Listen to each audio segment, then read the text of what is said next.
When I was a little kid, the two things I loved most in life were Godzilla and NES games. So naturally, when Godzilla Monsters of Monsters came out, it was like a dream come true. Well, almost.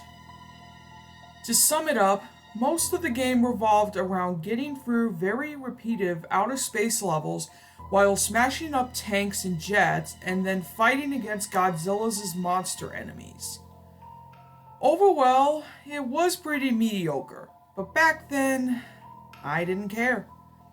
When I got the game as a present for my 10th birthday, I played it night and day as much as I could.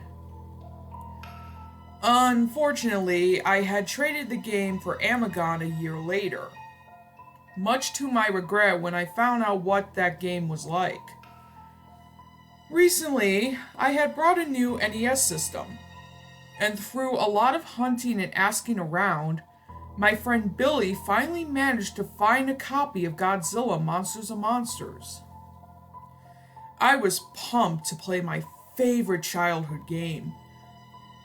It never even occurred to me to ask where Billy found it. He also gave me some other games like Legend of Zelda, Bomberman, and some stupid thing called Action 52. But Godzilla had to come first. So I started the game, and the nostalgia came flooding back like a tidal wave.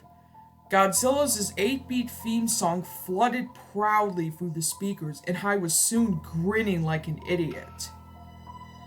Some people laugh at me for playing such outdated games, but I've never had as much enjoyment for any games other than those on the NES. Those 8-bit games take me back to when things were much simpler, more safe. But after what's happened with this game, I don't have those feelings anymore. I had forgotten how quick the fun of smashing things as Godzilla wore off in the scrolling levels. The game bombs you with bullets and things crashing into you from every direction, and you're too big to avoid most of them. Although my excitement has worn down some, it wasn't long at all before I got to my first boss battle. My first opponent was Godzilla, an obscure squid kaiju who had never been in a Godzilla movie.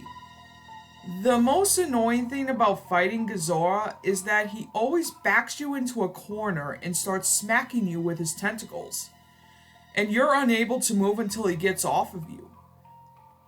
This move doesn't do any damage, but it can stall you until the timer runs out and you have to start the fight over, and he regains some health. It's as annoying as it sounds, and of course, he did it when I fought him. Only, for some reason, this caused the game to glitch up. Because once he started smacking me, he never stopped. The timer is supposed to end the fight in about 40 seconds. But this lasted for nearly 5 minutes. After a while, the graphics started to mess up with little red blocks all over the place. Which was weird, but I just took the game out, blew on it, and then started again. I wasn't about to let a little glitch stand in my way. So I started again, and this time defeated Godzilla and the levels' other boss monster, Megira, without any problems. So then it was on to the next planet, Mars. I browsed around the board and found something quite unexpected. Where Vern's piece should have been, there was instead a piece representing Titanosaurus. There were only 10 kaiju in the game, and Titanosaurus was not one of them. Or so I thought. Perhaps Titanosaurus was originally intended to be in the game, but was swapped out with Varen for some reason? So I began to feel very excited. Not only I was playing my favorite game, but I was playing a prototype of some sort with a new monster. Needless to say, I ran through the levels as fast as I could to see Titanosaurus in action. I fought Godzilla again and beat him before he could do his tentacle smack. But this time the glitch started happening when he died. Godzilla's sprite didn't sink to the bottom, but instead seemed to be devoured by the glitch, and his eyes started randomly spawning all over the screen. I know now that these glitches with Godzilla were my first warning sign that something was very wrong with this game. But foolishly I ignored it, and proceeded on to fight Mogira, who this time had a glitch of his own. Mogira was twice the size he should have been, which startled me. He was also considered harder to beat than usual, which is to say not at all. But soon I had defeated him also, and when he died, yet another glitch happened. This happened extremely fast, so I was lucky to get a screen cap of it all.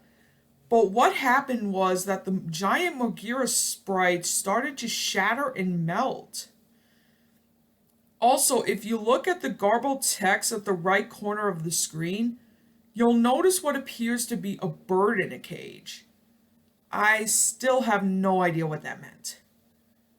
At this point, I was about to fight Titanosaurus, and I was worried as to what kind of glitches would happen this time. But to my surprise, Titanosaurus looked just fine. Although all of the game's bipedal monsters were the same height, Titanosaurus was a bit taller. But since Titanosaurus was actually taller than Godzilla in his film debut, I thought this was kind of cool. After a very fun fight with the monster that wasn't supposed to be in the game, I took over the enemy base and proceeded not to Jupiter like normal, but instead to Pathos.